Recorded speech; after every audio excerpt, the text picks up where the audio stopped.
Сәлем достар, баршаңызға бүгін борщ деген сорпамызды дайындайтын боламыз. Орыстардың тамағынан қазақбайский дайындаймыз. Етімізді саламыз, майға жақсылап қуырып аламыз, қып-қызыл болғанша.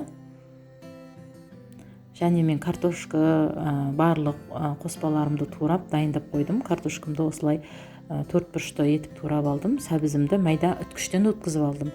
Және жуамды осылай майдалап турап алдым. Свеклаларыңызды осылай үткіштен өткізіп алсаңыздар болады. Капустамды және осылай қырыққабатымды турап қойдым. Менде тұз және уксус керек. Чеснокты дайындап алдым және кішкене қант керек болады бізге. Шыжғырылып тұрған етіміздің үстіне жуамызды салып, оны да шыжғырып, қызартып, сап-сары қылып, әдемі қылып аламыз. Оның үстіне сәбізімізді саламыз. Оны да пыж-шыж етіп шыжғыртып аламыз.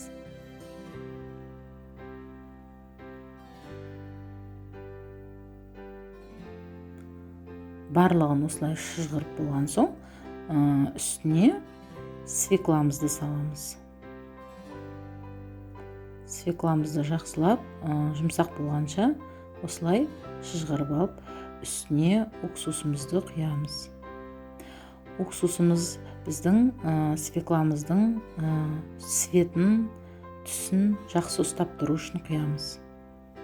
Және үстіне қантымызды салып, және томатный пастамызды салып, жақсылап 1 минут, 2 минуттай шыжғырып, үстіне суымызды құятын боламыз.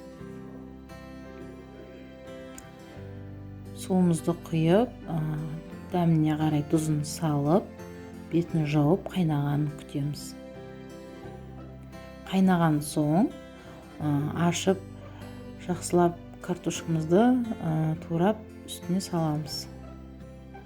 Картошкамызды салғаннан кейін, картошкамыз бір қайнағаннан кейін, үстіне бірден капустамызды саламыз. Барлығы сол кезде бірге бір-бірімен танысып, жақсылап пісетін болады. Осылай біздің қазақтың боршы деп аталады. Тез-тез дайындалады. Әрине, бөлек поджаркасын жасап шыжғыруға болады, мен осы жолды оңайырақ көрем. Және өте дәмді болып шығады. Жасап көруге мен сіздерге кеңес етемін. Үстіне жақсылап борщымыз 10 минут, 15 минут қайнағаннан соң, үстіне лавровый листімізді саламыз және чесногымызды саламыз. Жақсылап бір араластырып жібереміз де.